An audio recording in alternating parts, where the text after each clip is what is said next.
Hello students, welcome to the Recitals in-Depth by Vajiram Ravi. Here we will cover the economy and infrastructure June 2024 current affairs topics in detail.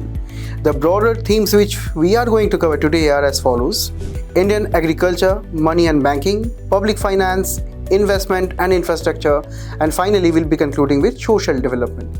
So stay tuned. So in the next article, we'll be looking into the Krishi Sakhi convergence program, where recently the Prime Minister of India has granted more than 30,000 certificates to various self-help groups which are actually a part of this program. And here I have to introduce you to a very innovative and a very important Government of India scheme, which is known as the Lakpa Didi scheme.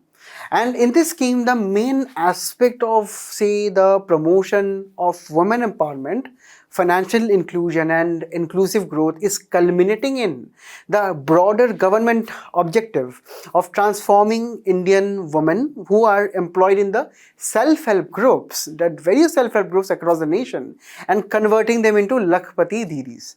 And when we talk about the very term Lakpati Didi, we can actually see how happy this Didi is, right? Because we have to understand, under this criteria, like, government is trying to promote various economic activities among the self-help groups which would help the women employed in the self-help groups to achieve 1 lakh rupees per annum income. And this is hence the name of the scheme here, right? And here the main aim is to empower women associated with self-help groups by encouraging to start their own enterprise. And here the self-help groups become very, very important. How? Because we know that self-help groups are actually a voluntary association of various peoples. It can be men, it can be women, but in India's case, it has been seen more than 80% of the people employed in the self-help groups across the country actually belong to the women community. And this is where we have to understand the empowerment of self-help groups, the financial inclusion, the provision of various bank credit, bank facilities to the self-help groups actually help empowerment of the women in the society. And this is where this scheme is very important. But actually there are some criterias for identifying the potential Lakpati Didis. Only those self-help group members who have completed a minimum of 2 years, right, in as a part of the self-help groups, and also has availed of the community investment fund, which is actually a very important fund for promotion of the self-help group activities, only they can be part of this particular government scheme, right? And this is a very important part. Why? Because this is actually helping to increase the participation of women in self-help group activities. We know that self-help groups actually span various activities from, say, papad factories, textile factories, say, food processing industries, and so on. So we have to understand, we have to include them first as a being as being a member in the self-help group, right? And also the second criteria is that the women must be the beneficiary of livelihood intervention via the DAY NRLM, National Rural Livelihood Mission, right? And they must be practicing at least 2 livelihood activities under the same. That is, they must be properly skilled and they must be properly employed within the services of the self-help group, right? And this is a very, very important initiative that is actually promoting grassroots level democracy. And here, when we talk about this particular aspect, which is actually Krishi Sakhi, which is actually a sub-dimension of the Lakpati Didi initiative, we have to understand that recently the government has actually introduced this sub-dimension. Firstly, the Government of India wants to promote high level of participation of women in this particular government scheme. So firstly, the Government of India is promoting something which we know as para-agri extension activities. Agri-extension activities. These are actually defined by the activities, for example, say, lending and leasing of various farm equipment such as tractors, farm equipments, and so on, right? It is also, say, for example, providing comprehensive 24/7 support to the various farmers with reference to various advisory functions and the various other initiatives. Because we have to understand, in India, we have something which we know as increasing amount of feminization of agriculture. This means increasing amount of women in the country is being employed, or say, by some event or the other. They are seeing that their involvement in the agricultural activities are increasing, and we understand a significant chunk of the rural population employed in the agricultural sector are women, and they are having some idea, some innovative practices, some base knowledge about agricultural activities. So they are in a better state to provide agri extension, or say the services which are sometimes allied with the agricultural activities in that particular rural area. So it is actually promote more and more para agri extension, and this is actually possible by giving certificates. This is actually provided by giving certificates, as we can also understand, right? Certification is possible because recently the Prime Minister distributed more than 30,000 certificates certifying the expertise of women in the self-help groups, right? And these certificates show that these women are actually capable of giving various services with reference to agriculture. The best example of one of the services is the integrated farm management practices. One of the, say, main aspect of, say, integrated farm management practices is the sustainable way in which agriculture has to be viewed. For example, any agricultural activity, the sowing of crops and the harvesting and the various activities involved, they involve, say, pollution control, animal husbandry, energy efficiency, water management, and so on. So we have to understand, we have to view agriculture as a larger part of agroecological practice. So we must be making our agricultural practices more and more sustainable going forward. And we know due to large participation of women in this particular agricultural activities, they have a wide amount of knowledge to be distributed.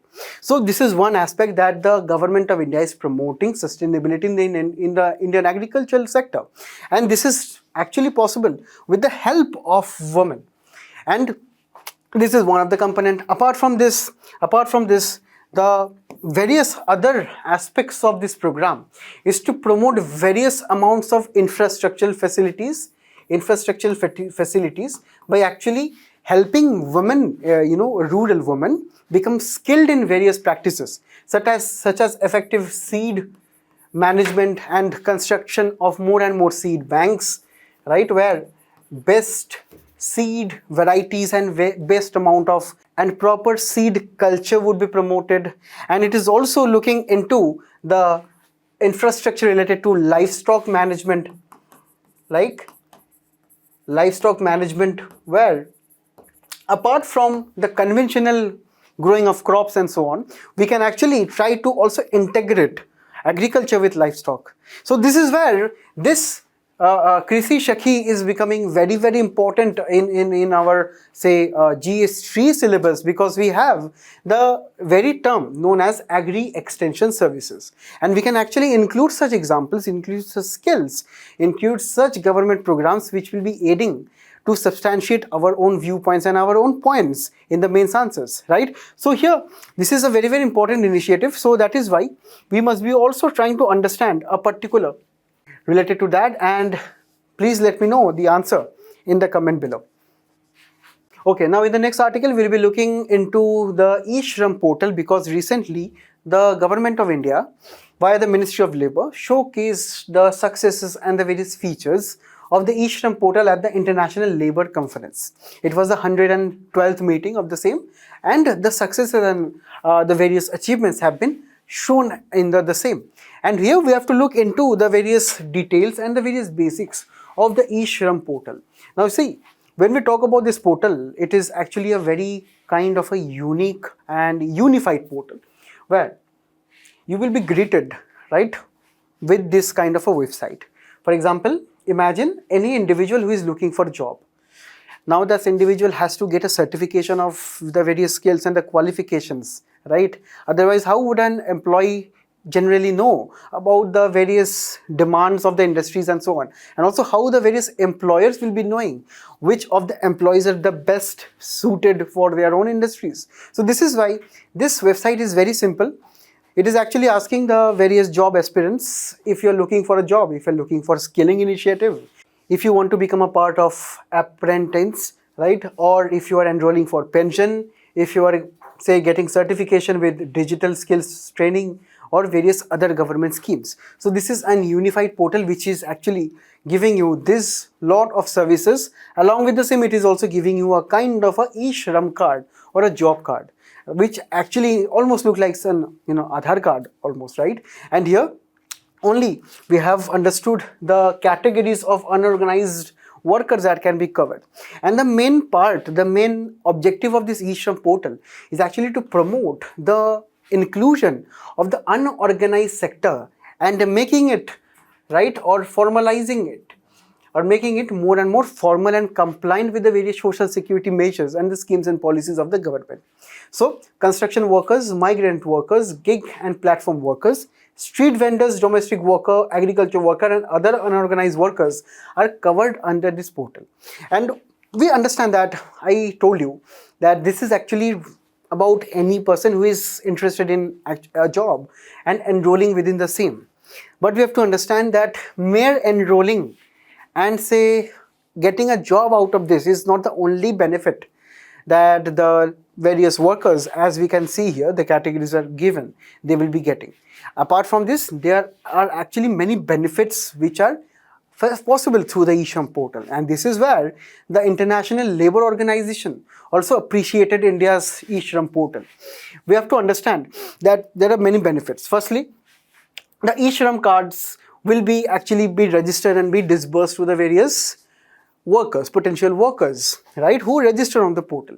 Apart from this, accidental insurance coverage will also be given through the PMSBY, right, which is actually the amount of Suraksha Bima Yojana, right. So accident insurance is given.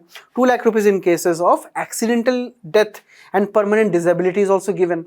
1 lakh in case of partial disability is given. Social security benefits delivered under the e-Shram portal are given, right, various social security benefits, right, and it is actually helpful for various central and the state government departments to actually identify and target those individuals affected by various, say, natural calamities, maybe the COVID pandemic and so on. So this is because we are getting a database of various workers in the country. So it will be also helping the government in actually assessing what should be the steps taken for some classes of the workers, some workers in various places of the country. So this is actually a very good unified kind of a portal. And now, after we have actually discussed about the various basics of, say, the e-Shram portal, we have to look into actually the International Labour Conference. And this International Labour Conference is nothing but it is just a conference. It was just the 112th conference which was held by the International Labour Organization. Because we have to understand that International Labour Organization, time to time, it tries to review the various labour policies of various countries all across the world, and India is actually a member of the ILO. That is why India must also be participating at the various conferences and also showcasing some of the various achievements and the features of the various labour initiatives, labour reforms taken in the country. And this is actually very important, particularly after the COVID pandemic, right, when lakhs and lakhs of migrant workers and the various amounts of labourers, they were impacted due to the shutdowns. And that is why we have to understand, we have to take periodic review of the various labour initiatives in the entire world. And talking a little bit about the International Labour Organization, we will be actually discussing of the important facts. Firstly, it was created in 1919 and it was created under the Treaty of Versailles.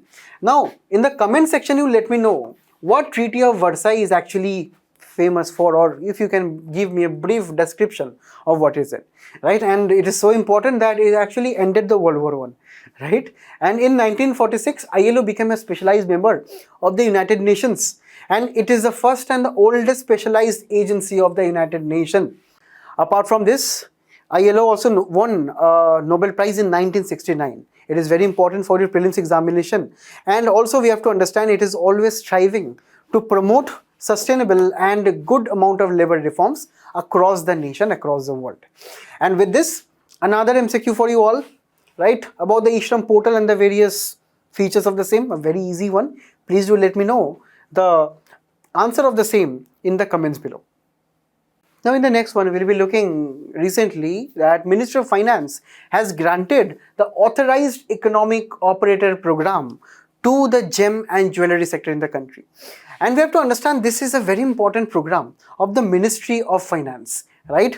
And here we are having so many features of the various firms and the various companies who will be getting the status of authorized economic operator. Mainly the main benefits accrue in the case of economic benefits and the sectors which are employed or which are actually involved in the export sector of the country. And here let me explain you who is actually an AEO or authorized economic operator. So imagine that this is a jeweler in India, right? So this is a jeweler in India, and from time to time, obviously, the jeweler would want to import various gold, exports various gold jewelries to the Gulf nations and so on, right? So we have understood that if a jewelry a shop or a particular jeweler does not have an AEO, life is very difficult for the jeweler. Why? Because there are many complex clearances that this jewelry shop has to actually take for import and export of various goods and services related to his shop, right? Apart from this, the shop has to also abide by various rules and regulations related to various export and import norms. Apart from that, there can be many duties, there can be various fees, right, and various fines related to the export sector. This will be actually making feel, right, that the jewelry is actually dead inside, right? We have to understand that any business, be it an export business or whatsoever, we have to understand we have to make it we have to understand the government has to make the ease of doing business a very high basis of priority for the entire business economy. And that is why the government has actually come up with this AEO status, where once the government, or say the Ministry of Finance in this case, will be certifying a certain agency of getting a particular AEO status, so that company or that jeweler in this case, or gems factory in this case, will be getting various benefits. Firstly, we'll be discussing two benefits. Firstly, this benefit is known as direct port delivery, where, for example, you are exporting jewelries, right? You're exporting jewelries from your factory, and you can have a direct access to the port. Right? This is very important in the shipping sector and the export sector, because the faster you can actually connect your factory to the port by various port related infrastructure, the faster your goods and assignment will be reaching the export destination, instead of involving various, say, intermediaries or factories and various terminals, container freight services in between. Right? So this is actually making the say process more and more seamless, at the same time reducing the various amounts of costs involved in the conventional export sector. Apart from this particular benefit of AEO status, right, many companies, many countries actually between themselves have something which we know as mutual recognition agreements. Now these mutual recognition agreements help the various countries who are having the mutual agreement between themselves to accept each other's professional qualifications and the various experiences. So be it related to various professional services, be it related to the various export of goods and services, right, the various charges, the various duties and export duties, right, they are actually agreed upon mutually. So this is actually making the ease of doing business very, very possible. So with an AEO status, the gold jeweler can actually take access of various rules and regulations, and also the entire process of, say, a jewelry sector or say jewelry shop getting an AEO status and the various benefits associated with the same. It will be making the exports of the country more and more efficient and much more faster. Right? So this is the main criteria, this is the main concept of an AEO. And here it is the World Customs Organization, and it is under the World Customs Organization SAFE framework we are getting this AEO's framework, right? In 2005, the WCO Council adopted the SAFE framework, which is actually a framework of standards to secure and facilitate global trade. Right? This framework is actually intended to act as a deterrent to international terrorism, to secure revenue collections, and to actually promote better trade among the nation, which is known as trade facilitation. So it is actually making the aspect of trade much more smooth and much more efficient. And we have to understand safe standards is actually based on 4 core elements. What are the 4 core elements? Firstly, it has to harmonize the advanced electronic cargo information, also the various cargo and the related information.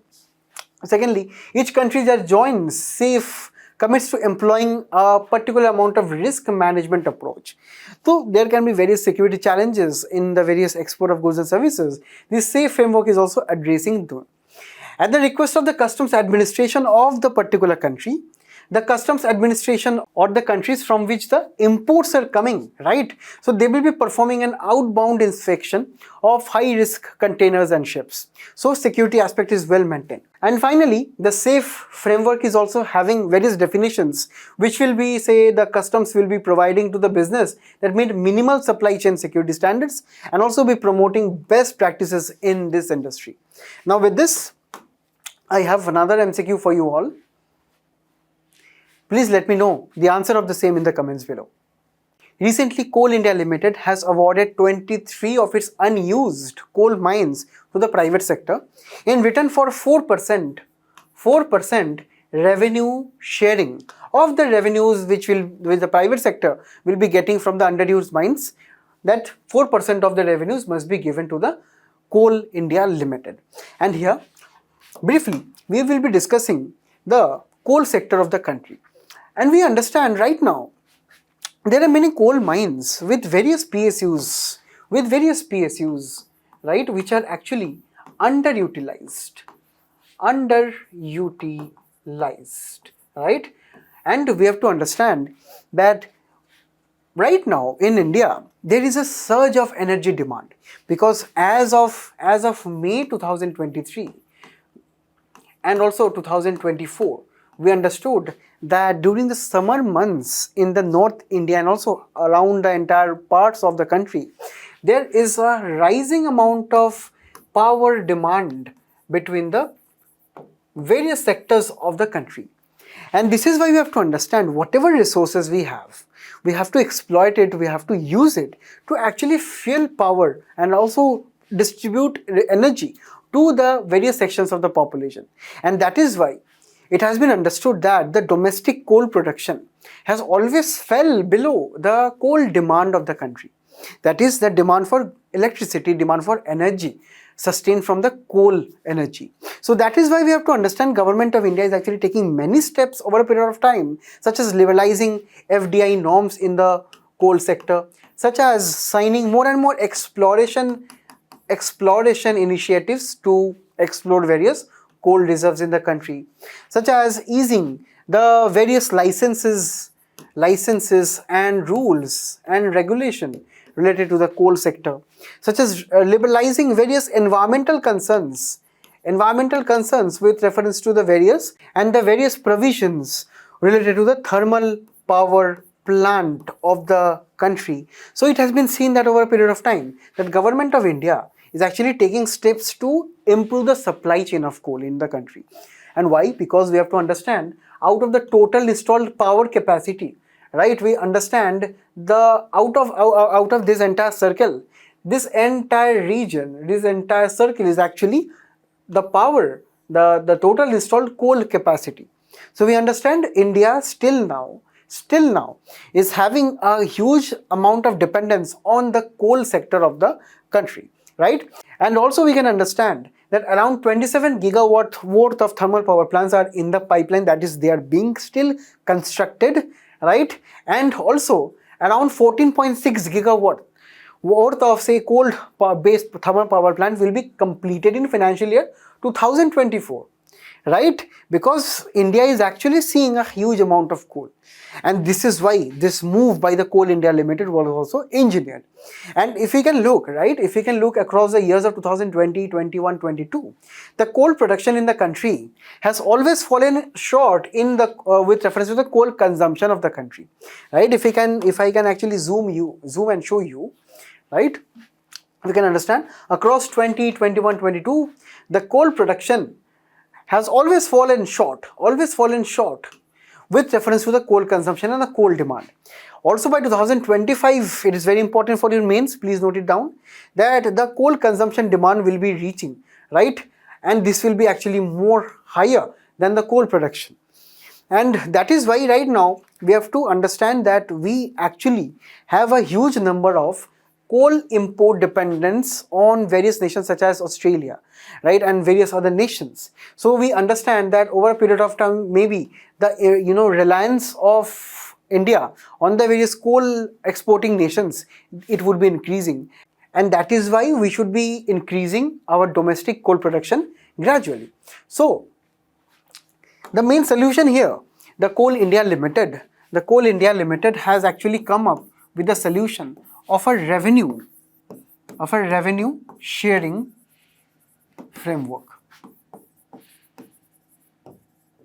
Now this revenue sharing framework is actually telling that whatever the underutilized coal mines will be actually with the Coal India Limited, they would be granted, they will be awarded to the private sector, so they can exploit it and actually run their own operations. So private sector can actually take lease, take various amounts of licenses, and they can operate their own coal mines. And only around say 4% of the total revenue must be shared with the Coal India Limited. And this is the very solution that Coal India Limited is trying to give from its own side.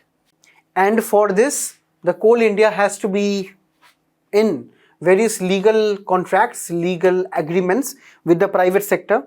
And for example, say if the private sector is actually making a loss, then you can say that what will be the case in this manner, then the loss will also have to be shared by the Coal India Limited, right? So this is the main agreement, main solution that Coal India Limited is actually looking for. Now it is important for us to understand the difference between revenue sharing and profit sharing. See, the basic amount of difference between revenue sharing and profit sharing, for example, say if you are having 100 rupees in revenues, right, that means after you are getting revenue, you have to account for your costs. You have to account for your cost. Say for example, assume the cost to be around say 50 rupees. So your profit is actually 50 rupees, right? And for example, say you have to also count the various taxes, fees and fines within the cost only. So we understand that if Coal India Limited is actually going for a revenue sharing model, so whatever the revenue, for example 100 would be, say 4% of the same, say rupees 4, will be actually distributed to the Coal India Limited, and the rest of the revenue will be actually be given to the private sector. So this is the revenue sharing model. But here out of the same we understand, right, a particular company can also make a loss if the costs are high. Then the cost part will also be shared with the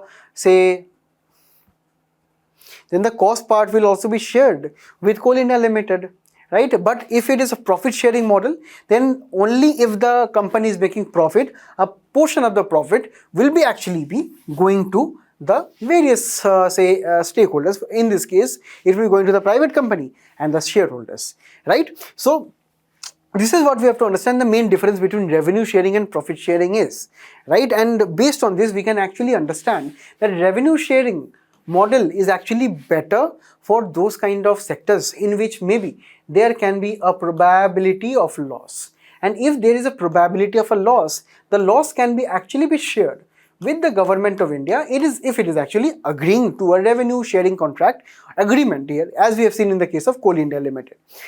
If it is a case of profit sharing, then only if the company is having profit, right, then the a portion of the profit will also be shared with the same, right? So in this case, generally we do not see the sharing of the loss provision, right? Now, according to this, let me know what is the answer.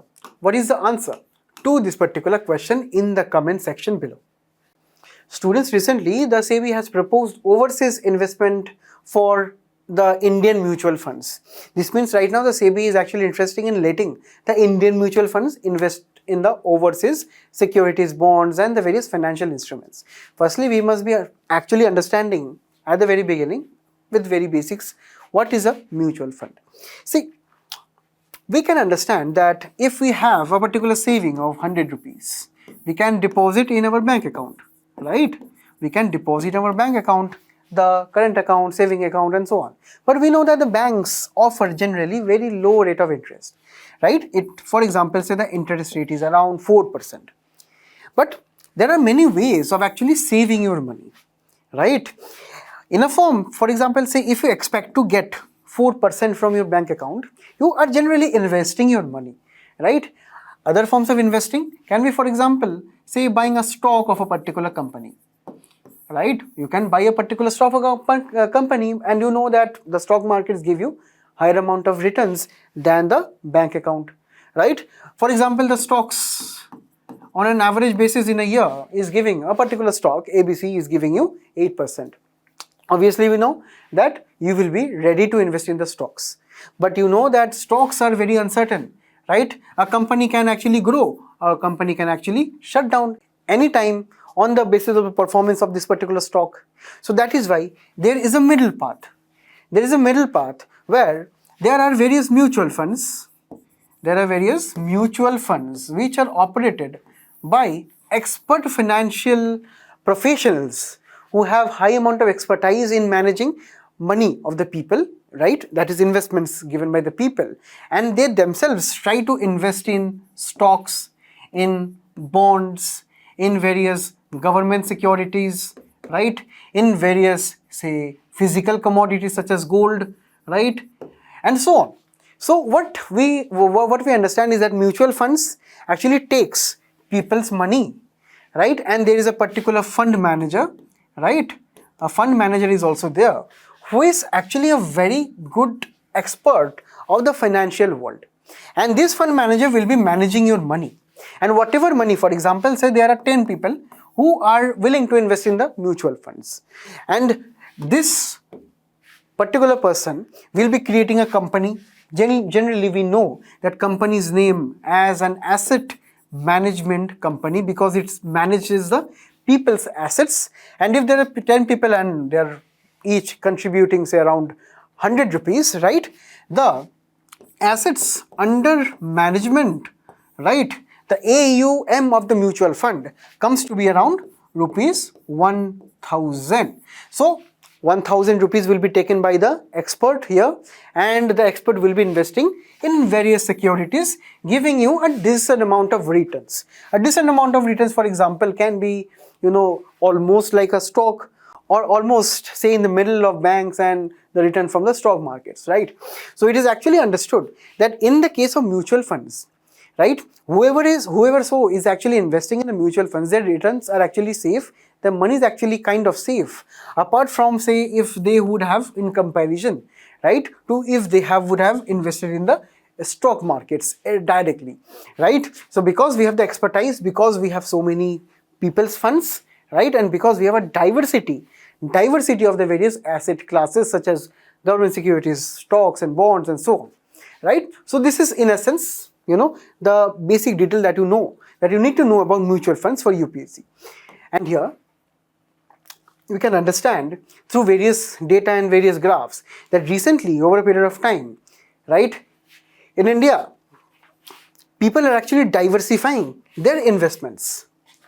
If you can see here, the mutual funds popularity in the country has increased over a period of time. If you take the case of 2020, 21, 22, 23 financial years, if you can see, the segment of mutual funds is growing consistently over a period of time. That means more and more people are actually willing to invest in the various mutual funds.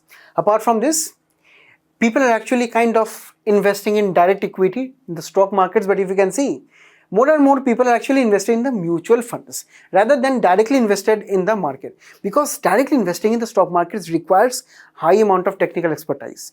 That is why people prefer rather to invest in mutual funds.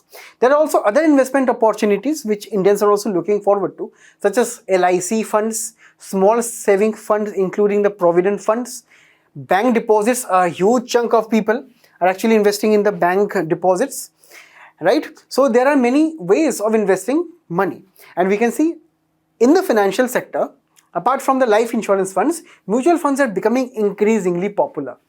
And also if you can look at this particular figure, right, the fastest growing mutual funds among the top 10 in the country, it is actually led by Nippon India, followed by HDFC, ICICI, Kotak, Mirae Asset. Now you may be asking me, why am I showing you all these things?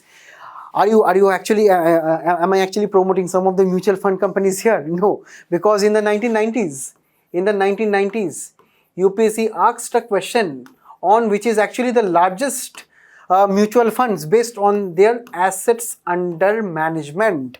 Back then, the answer was UTI India. If that question would have been asked right now, the answer would be right now Nippon India, right, according to the 2023 figures. Correct? And here the fastest growing mutual funds across various companies is actually Quant, PP, FAS, Motilal Oswal, Invesco and Nippon India. So we have to understand these are the fastest growing mutual fund for the large and mid-sized funds. Large and mid-sized funds, that means these are actually mutual funds which are investing in large cap companies or companies which are actually highly established in the stock markets and also in the business domain of the country. Now SEBI is actually looking into diversifying mutual funds investment from all across the world.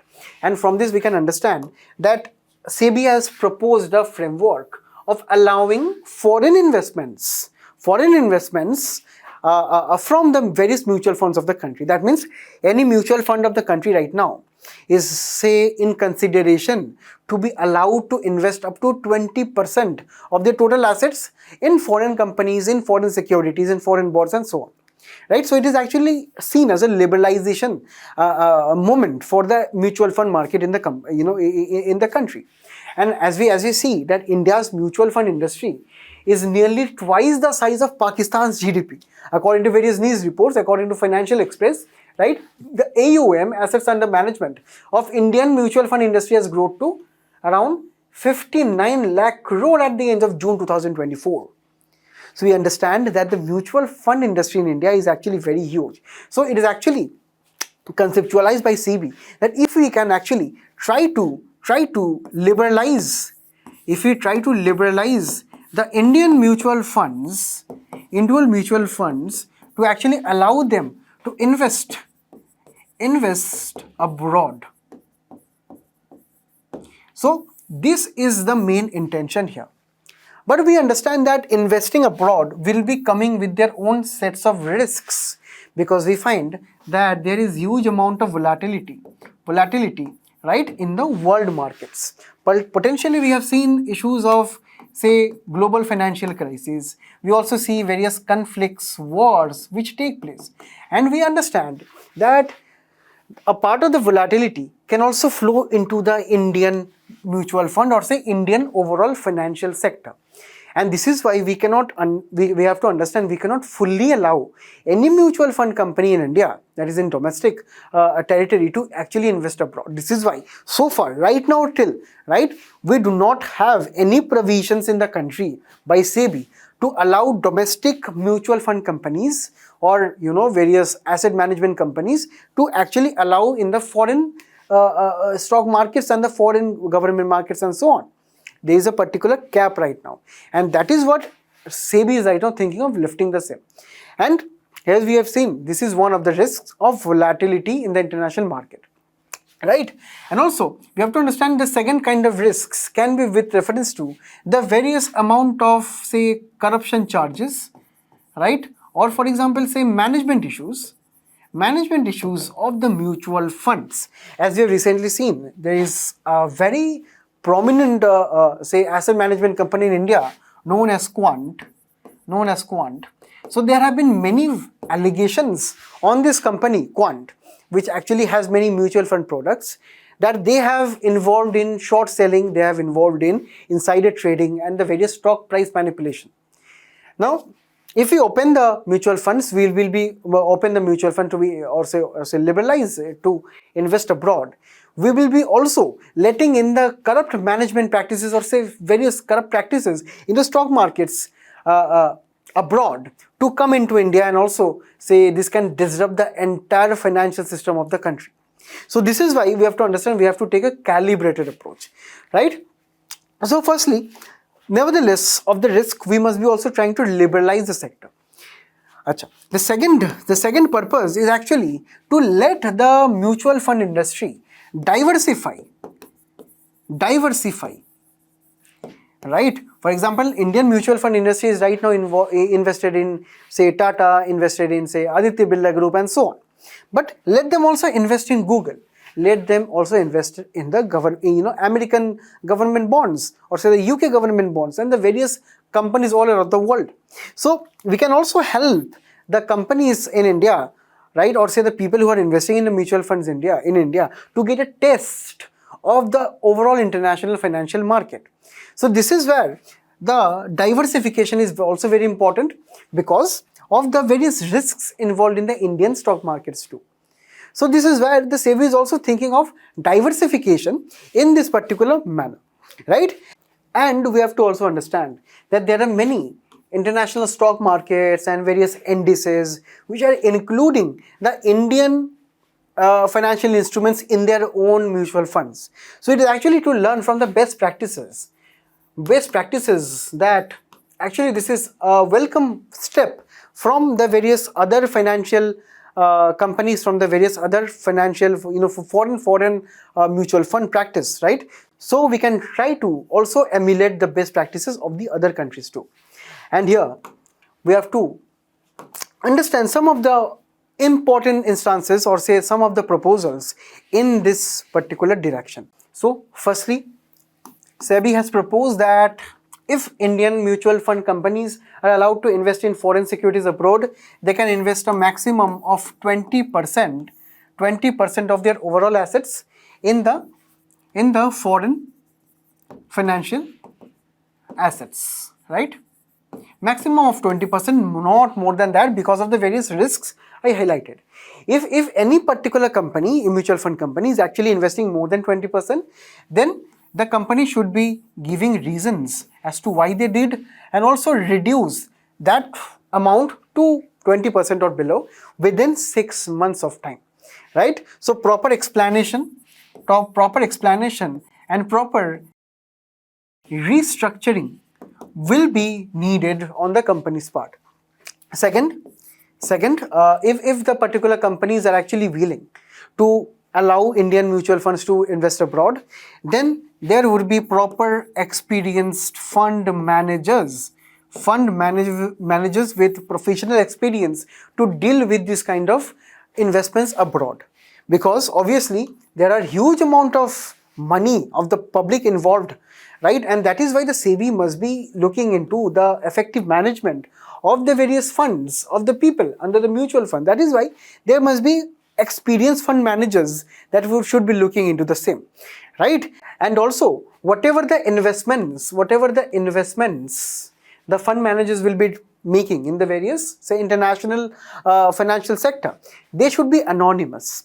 Why? To actually prevent conflict of interest, because there can be various instances of insider trading and so on. The fund managers should be making anonymous investments from the mutual fund company in various aspects of the foreign financial sector. So these are the most important two proposals. And after this, I want you all to answer this simple question in the comment section below.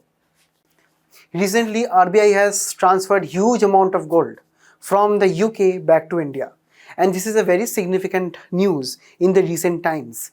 And firstly, let us understand some of the important data related to gold of the RBI.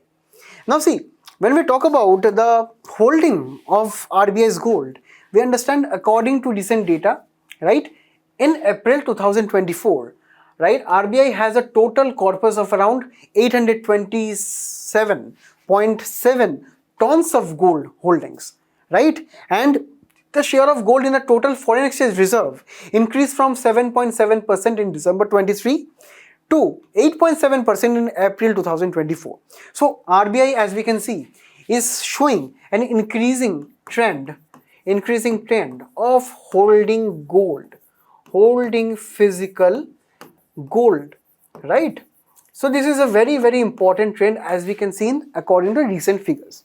And also, where is the gold held? For example, RBI has two main divisions within itself. Firstly, there is actually a note division, which is the currency division of the RBI, and secondly, we have the banking department of the RBI.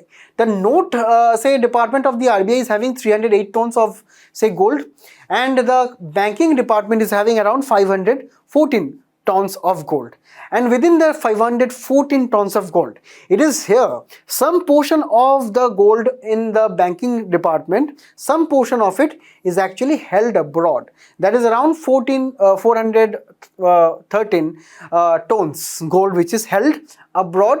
Apart from this, only say less than that is actually only around 100 tons are held in India. Right? So we have to understand this structure, because there can be some questions related to the trends of how much gold that RBI is actually holding inside the domestic territory or outside the country, right? And also, if we can see from 2019 to 2024, RBI's trend of increasing gold to its own assets, it is increasing over a period of time, right? That means RBI is actually purchasing more and more gold from the market. Right? So the main reasons we'll be discussing in the next slide here. So we have to understand the trends here. And apart from that, according to various sources, as we can understand, that India is actually the world leader when it comes to the holdings of gold. And if you can understand that the gold stock with the Indian households is as high as 28,000 tons, right? This is even leaving China and US official gold reserves.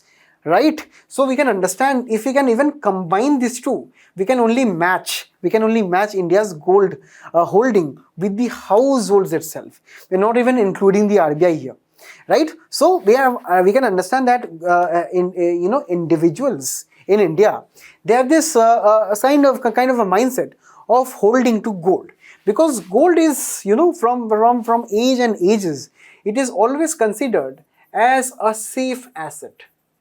Right? Due to various conflicts, due to various issues in the global world, right, it has been seen whenever there were some of the issues, right, the prices of gold have always risen over a period of time. So it is always considered as a safe asset for the entire community. And here we have to understand simple reasons as to why RBI is right now holding gold, right? Firstly, the main reason is, right, the decrease in the confidence of the US dollar. We know most of the international transactions, most of the international trade rather, is done in with reference to the Indian dollars.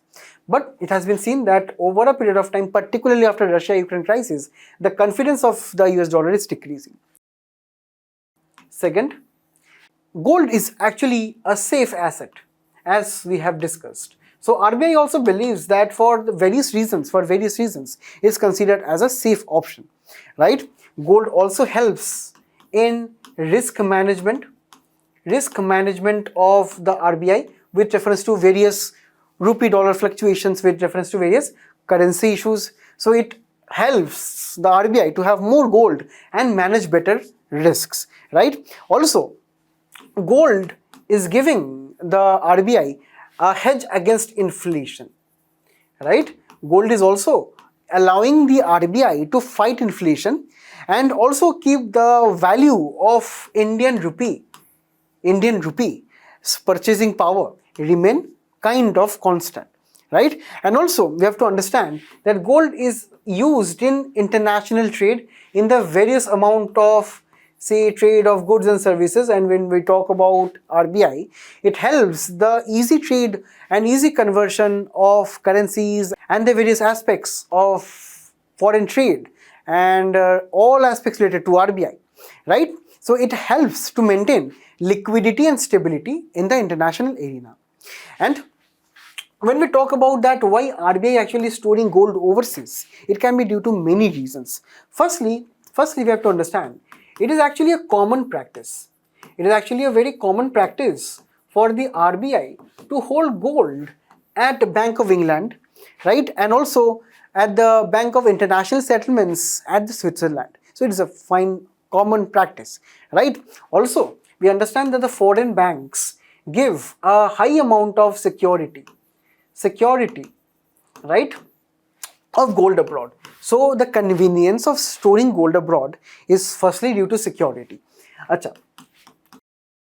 International financial centers often require gold in huge amounts, and this also allows RBI to conveniently use gold for various international transactions at major international financial sectors such as London, Singapore, and so on. So RBI stores gold at such places where India as a whole is having a huge amount of volume of trade, and it can use the gold in the various international transactions, right? And we also have various foreign banks. We have various foreign banks, various foreign institutions which have specialized services for gold, and it also gives RBI investment opportunities of say leasing the gold out to various financial centers, various central banks, and those central banks use RBI's gold, and in return RBI can also earn some foreign exchange in this manner, right? And also RBI stores gold in various countries such as Azerbaijan, such as UK, such as Russia, such as Ukraine, US. So RBI has kind of stored gold in actually very specialized financial sectors and also in small amounts in various parts of the world. So what is this doing? This is actually securing the value of gold and also the amount of international exchange across various nations, across various regions. So in the matter of any conflict, RBI can safely use all the gold assets to its own favor. So also it helps RBI manage the various gold resources. Right now, why RBI is actually transfer a huge amount of gold into the into country is because of the various international concerns, of the various international conflicts, of the various issues of US dollar, right? So this is actually a culmination of many various reasons, right? Also we have domestic issues of inflation, also we have domestic issues of liquidity crisis, and also over a period of time, over a period of 1-2 years, we have seen the rupee is also appreciating. So RBI actually needs a wide amount of access to various arsenal economic weapons to fight this kind of issues and cope with this kind of challenges. So with this, I want you all to actually let me know the answers of this question in the comments below. In the next article, we'll be looking into the Open Network for Digital Commerce, and the good news is that right now it is becoming a model of emulation and a huge success for the country. Let us understand firstly what ONDC is all about. See, on a usual day, we open our phones, we open Flipkart, Amazon, and try to order some goods and services that we want, right? It's in the case. We sometimes spend days and months just by scrolling and just by wish listing some of the clothes, some of the electronic items that we want to buy. So this is possible because of e-commerce, right? Electronic commerce. We go on to websites and apps like Flipkart and Amazon, whatever goods and services that we want, we just can buy it. So on the buyer side, right, we have the Flipkart application, the Flipkart app, the website on our phones and laptops and computers. On the other side, we also know that there are various sellers which are listed on Flipkart and Amazon. And in return of this listing, the sellers, for example, have to give some commission on the various goods and services that they sell on the platform. So for example, you are buying a book worth of 100 rupees, right, from the seller. But the seller is also including the charge of 10% commission that is given to Flipkart or Amazon. Because we know that Flipkart and Amazon are private companies. They run on profit motive. They offer various services also. For example, say freight, deliveries, customer care, and so on. So the sellers, they register themselves on Amazon, Flipkart. Mainly we understand the sellers are huge sellers, big size sellers, right? These are not our usual day-to-day sellers such as kirana shops and so on. Generally, we have very big sellers who list themselves on Flipkart and Amazon, and finally they sell. Because we have to understand this is a highly competitive market, and only the sellers who can offer their products at low prices despite commission being charged by the platforms, only they can survive. And what is the Flipkart and Amazon's role in here?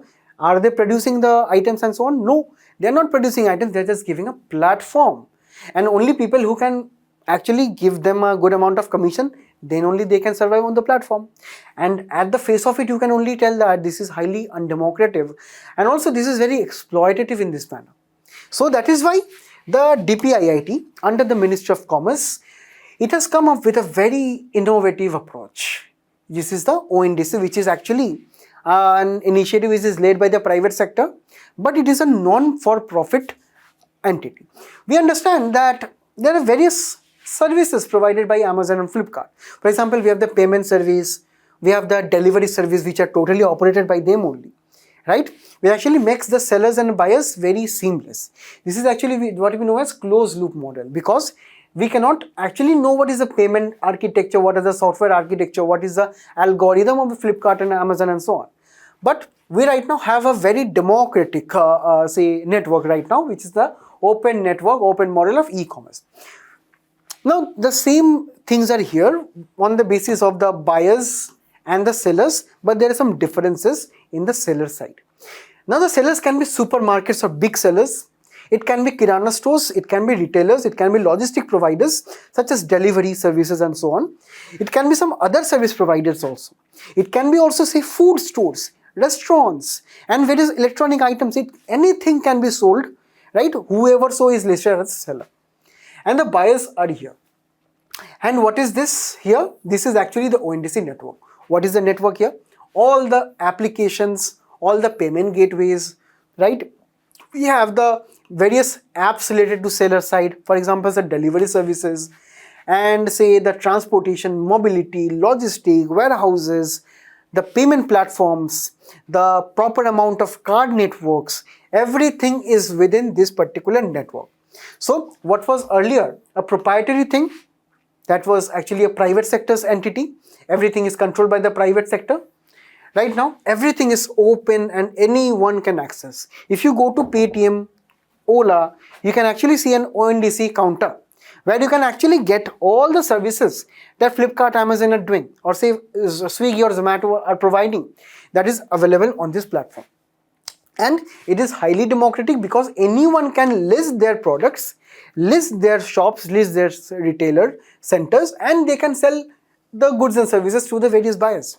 So it is actually very transparent, very open, and it is not closed like the Amazon here or say the Flipkart here, right? So this is actually very democratic, and right now it is also becoming very, very popular. As we can see here, some of the data, it is very important for you, because right now in mains you have to actually quote some data with reference to ONDC, because this topic is in the news repeatedly again and again. If you can see, there are 8.9 million transactions which have been done. 23% month-on-month increase in transaction volume was also seen. New peak of 5 million orders in May has been seen. Delhi, Uttar Pradesh and Maharashtra, these are the states, these are the UT and the states which are seeing highest amount of increase in the ONDC orders. Uttar Pradesh orders nearly double, while Bihar also reported 42% growth in the orders, right? And also around 5 lakh sellers, 5.3 lakh sellers have listed around 1200 cities in the country, and many cities are actually from the tier 2 and tier 3 categories, that is small towns and cities. And here 84% of the sellers are small sellers. This is a very, very huge achievement, because we are actually listing the small sellers and helping them come on the digital platforms. And finally 56% of the total orders are coming from them, the small sellers. So it is actually a huge success, right? And also, as we can see, according to various reports, ONDC has also captured 3% of Swiggy and Zomato's orders. As also you know, recently Swiggy and Zomato, they have increased their platform fees. And you please let me know in the comment section what you think of the increasing platform fees, increasing handling fee, shipping fee, in the very Swiggy and Zomato's portals. And if we talk about ONDC, this is not the case, because this is an open network. Everyone who is specialized in payment services, logistics services, they are trying to offer their best prices. So that is why people are now capturing more and more of, or ordering more and more from the ONDC. Also, Google, reduces the map API prices by 70% for the various ONDC projects in the country. So as also we can see from the private sector, such as Google, as also we know Google is the competitor of Amazon. So it is trying to also offer its own services, map services, to the ONDC framework, right? Here, I have a question for you all. Please let me know what is the answer in the comment section below. Okay. Recently, the All India Bank Employees Association has advocated and launched a bank clinic. And this is a very significant initiative for reforming the banking sector in the country. So, any question on the banking sector reforms, you can actually mention such good and positive and out of the box reforms. And here, All India Bank Employees Association is actually based at Kolkata, and this was founded in 1946, and it is India's largest portal, say for example, say union for the various banking staff in the country. So they advocated this, and this bank clinic looks like somewhat like this, where the various bank customers who are having some issues with the various bank services in the country, they can go to the bank clinics, right? Online bank clinics, and they can file their complaint. And the bank employees, they will be helping the various bank customers to actually resolve the dispute. So in itself, it will be not say resolving any kind of disputes, but whatever the existing services of say the RBI, of say the various banks are with reference to the dispute redressal of the various provisions in the banking sector would be. So the bank clinic will be helping the customers in resolving their disputes, in resolving the issues, right? So the staff, the banking staff will be actually be assisting the customer to fill the various details of the complaint, right? And those details would be actually be listed on a particular platform, and a ticket will be raised, and within 5 working days, the remedies, what should be actually be done, what can be actually be done by the customers within 5 days, within 5 working days, the customers will be getting the possible remedies, right? And finally, the customer can also be following up with RBI on what the particular remedies should be adopted. So in essence, it is not actually solving the dispute, it's actually helping the customers actually get the dispute resolution in a particular manner, right? So this is an online portal where they will be filling the details of the complaints and so on, and the ticket will be raised within 5 working days. Particular remedies to the customers will be given. And now, based on this, you please let me know what is the answer to this. Recently, we have seen rising trend of India's external debt. It stands at around $663 billion abroad, right? When we talk about external debt, it is very important for us, for prelims examination, look at some of the important data trends. And here, we can actually look at the RBI document here, that over a period of time, India's external debt has consistently been rising from 2018 or say from 2017, right? Before that, we have seen a slight decline, but it has been consistently been rising. Also, if we can talk about the external debt to GDP ratio, right, it has been kind of consistently falling from 2021. So these kind of consistently rising and decreasing trends are important for your exams. So please be very particular about what data you are talking about, what data we are actually discussing. So while the external debt to GDP ratio has come down, right, we can actually look at the long-term external debt which has consistently rising over a period of time, right? But this is not the same with the short-term external debt, right? It is kind of fluctuating between. And if we can look that long-term external debt is actually more than the short-term external debt of the country. Achha. If we can also look, right, at this particular figure, that the currency composition of the debt, most of the Indian debt abroad is actually denominated in the US dollar, right? It is then followed by rupee, then SDR, the special drawing rights. You let me know in the comments in which context we know SDR, and finally yen and euro, right? Apart from this, let us look at some another data, right? That borrowing by the companies accounts for half of the external debt. So we can understand that government of India, right, is actually not taking that amount of debt in comparison with the say commercial companies. As we can see that other sectors of the country, intercompany lending and banks and the other financial institutions are actually taking most of the debt. So it is a government who is not taking that much of debt, right? It is only contributing this much, say this much of the overall entire debt. The rest of the debt actually belongs to the private sector, right? So this is another trend that we are getting. Achha, let us look at some other trends of the debt, right? These are all 2023 figures, right? Figures from the Ministry of Finance. And if we can see here, that the Indian government has been conservating in borrowing abroad, that it has not increased as a percentage of GDP, right? The debt has not increased by too much, correct? But it is actually the non-government debt, as we can see, right? It has jumped by manifold. And also in terms of numbers also, as we can see, the government debt is actually very small. But we can understand that there are some worrying signs because the ratio of forex debt to ratio, right? Because the ratio of forex reserves to debt is actually dipping. That means we are right now left with lesser forex reserves because we have to compensate with the various amounts of debt, right? So this is actually coming down. And also we can understand that the 80% of the external debt is actually long-term in nature. And if we look at the borrowing of all the segments, as we have always seen, that the general government section is very, very less. So these are some of the important trends that you need to quickly know for UPSC prelims, right? And based on this, you let me know what is the answer to this MCQ. A very important MCQ, let me know the answer. According to World Employment and Social Outlook Report 2024 by the International Labour Organization, we'll be looking at some of the important trends in the global unemployment. Recently, we have seen the global unemployment is falling down. It is slowing down.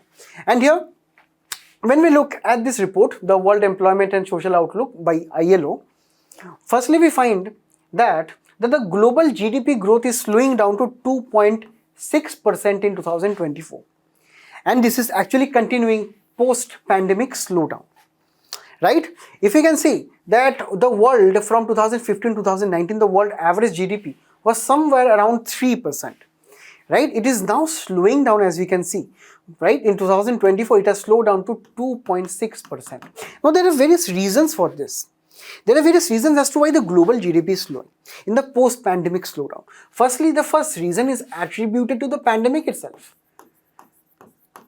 right? The pandemic itself affected many of the global value chains of the entire world due to the shutdowns in many countries and also prolonged shutdowns in countries like China, where China was following a zero COVID policy. Even if one COVID case is detected, factories would be shut down. So we've seen that the effect of pandemic has lived into as late as 2023, where zero COVID policy, right, was prevalent in China. We had huge amount of supply chain issues in countries such as US, in countries such as Taiwan, when it came to the semiconductors, right?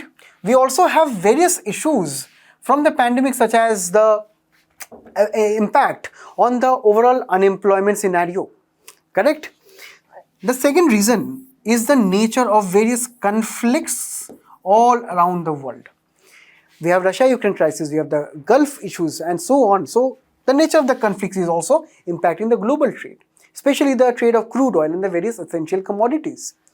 Third, we understand that over a period of time, the Western nations, they are aging, and with aging, the demand for various goods and services, they are slowing down. The demand for various goods and services all over the world, they are slowing down because of the aging issue of the Western economy. These are the only three of the many reasons as to why the economy is slowing down, right? Apart from this, we also have some other trends from the report. Firstly, as we can see, the unemployment rate, hopefully, it is coming down. It is coming down. It is a positive trend, right? But we understand this gap is actually very high. More than 4% of the people all around the world, if you can see, our unemployment as of now, right? It peaked at 2020 due to COVID. It is gradually falling down. Over 1, 2, 3, 4, 5 years, right? It has come down finally, right? It has taken 5 years after the COVID pandemic. If we can also look at another important term, the jobs gap rate. This is the ratio of, say, the unemployed people plus potential labor force plus willing non-job seekers divided by the labor force, potential labor force plus willing non-job seekers. It is very different from the unemployment rate, where it is just the unemployed people plus potential labor force divided by labor force by potential labor force, right? The total number of unemployed people. So the unemployed people are also there in the job gap rate, right? People who are willing to work but are not getting jobs, right? So as we can see, this is actually very high, and this is actually declined from 2020-22, but this is stagnant as of now, right? So this is one of the trends here. And also, there have been various revisions to global unemployment outlook, as we have also seen that it was earlier expected that the world would recover, that the employment situation would recover, but right now it has been revised downwards, right? So it is actually a good thing that the unemployment rate has actually decreased by a faster margin, right? So based on this, we have unemployment rate fluctuating over a period of time, right? Particularly if you can see, it has peaked during the COVID time, and the vacancies and so on. As we can see, vacancies have peaked from around 2021, 22, 23, and right now it is coming down, and it is actually increasing from 2024. So there is a good outlook of economic production going forward. Now, based on this report, we also have a particular section for women. As we can see, the contribution of family responsibility is actually holding back women mostly in the low income and the lower middle income nations.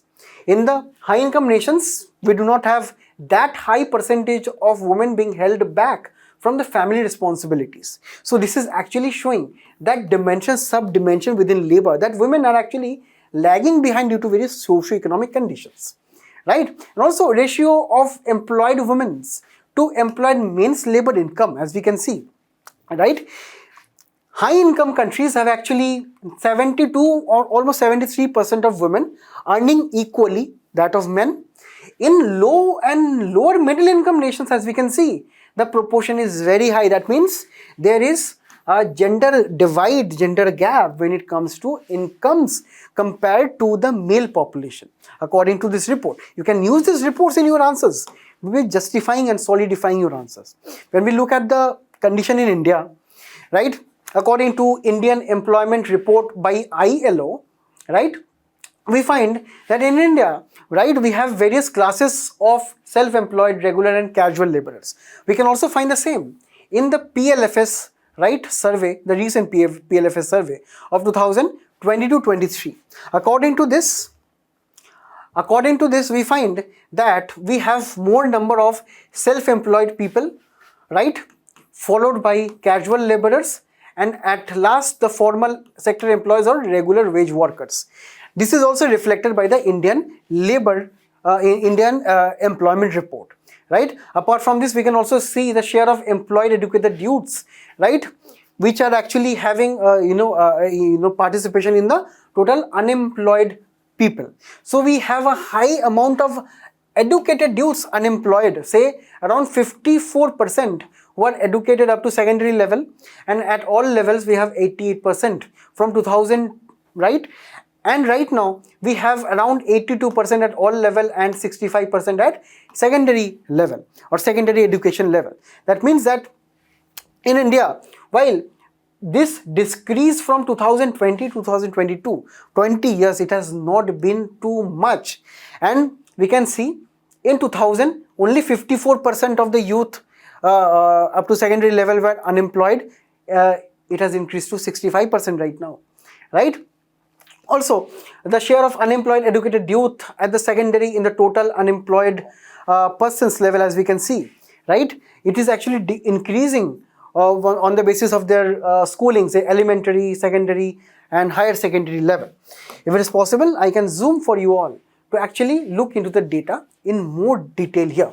No need to remember all this complicated data, just remember the trends here, right? So this is the thing that we have to look for.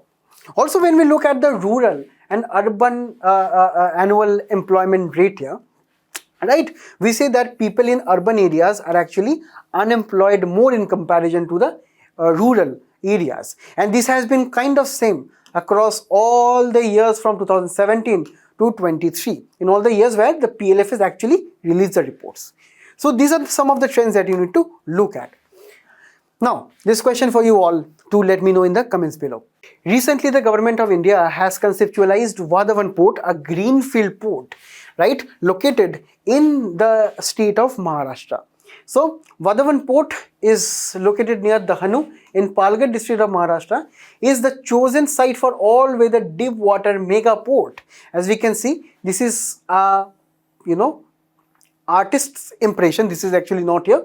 This will be completed within a period of few years, and this has been made possible by reclaiming land from the ocean, right? And this will be a mega fort which will be built at the cost of 76,000 crores, almost 76,000 crores, built in partnership with JNPA, Jawaharlal Nehru Port Trust, and also the Maharashtra Port Authority. So this will be actually a greenfield project and operating under landlord port model. Greenfield project means that this port is being constructed from scratch, and landlord port model is meaning that the government will be retaining the ownership right of the entire port. Whatever the private companies and the private organizations will be operating or say using the various services of the port, they will be paying a certain fee or certain amount of charges to the government, right? But the ownership will be there with the state government or say the central government in partnership here. And this is actually one of the first projects where a particular state government's port authority is involved in such a big mega project. And this will be actually be helping India navigate into the India, Middle East, Europe economic corridor, because this is actually linking India, right? Linking Maharashtra from India and Gujarat from India to Europe. And in between we have countries such as Saudi Arabia, Israel, giving the land and the railway corridor, right? Starting from the Saudi Arabia part, we have the entire Mediterranean Sea, from which the various goods and services from India will be actually exported to the European region. So this is the Indian wing under the IMEC, right? This will be making India's inclusion in IMEC and the relations with the other countries even better. And for your reference, it is also to be noted that Vadhavan Port will be India's 13th major port once it will be completed, right? All the major ports are under the Ministry of Ports and Shipping, right? And all the minor ports are actually under the respective state governments. And here there are the 12 major ports in India: the Kandla Port, Mumbai Port, JNPT. We have the various other ports in the country, as we can see, right? Please do remember all of the names, because there have been various PYQs in prelims based on the various major ports of the country. Okay, now with this, you let me know what is the answer to this question here. Recently, RBI has cancelled the license of City Co-operative Bank in Mumbai, right? And this is a very, very important say news, because from 2018-19 onwards, we have seen that many cooperative banks and their management, they have been involved in various allegations of corruption, mismanagement and so on. And this is in a series of various cancellation of various licenses, say RBI taking over board of control and so on of the banks. And this is very important, firstly, to understand the structure of the cooperative banks in the country. We have the cooperative societies, we know, right? We know that like the cooperative societies, the cooperative banks are actually run by the members. Like them, they only lend to the members only. And with reference to scheduled commercial banks, the cooperative banks have lower interest rates, right? And because we have to understand the lower interest rate is due to, say, their practice of lending to their members only. And the main structure, over the country is that all the cooperative banks are divided into urban cooperative banks and the rural cooperative banks. Urban cooperative banks are directly under the supervision regulation of the RBI. Earlier it was the state government also, but due to various scams and scandals, RBI decided to directly take over the control of the urban cooperative banks. These are also known by the name of primary cooperative banks. And they are also further divided into scheduled urban cooperative banks and non-scheduled urban cooperative banks, right? Achha. The rural cooperative banks are further divided into short-term debt cooperative banks and long-term debt cooperative banks. Short-term debt, we understand that this is giving loans for short-term purposes. These are the state cooperative banks, district cooperative banks, and the primary agricultural credit societies. Up to the district cooperative banks, that is the state and the district cooperative banks, they are under the dual regulation of RBI and the state government. At the grassroots level, right, the PSEs are not regulated by the RBI. Okay? Achha. At the long-term level, we have the state cooperative agricultural and rural development banks and the primary cooperative agricultural and rural development banks. These give long-term loans for various farm equipments and infrastructural activities in the rural sector. So this is the overall structure and the regulatory aspect of the cooperative banks. Now we heard that RBI has cancelled the license of this bank, cooperative bank. But what will be happening to the various deposits of the various depositors in the bank? Now RBI has a scheme known as deposit insurance scheme. According to this scheme, any person who is having up to 5 lakh rupees per person per bank, right? So any person who is having up to 5 lakh rupees, entire 5 lakh rupees will be safe and secure. Because why?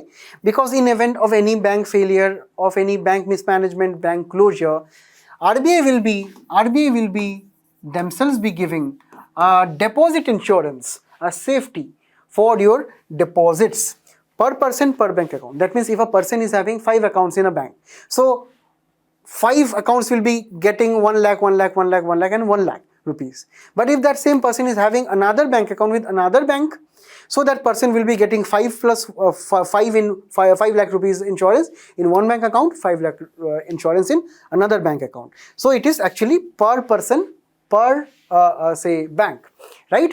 And RBI is actually directly giving this insurance via the Deposit Insurance and Credit Guarantee Corporation.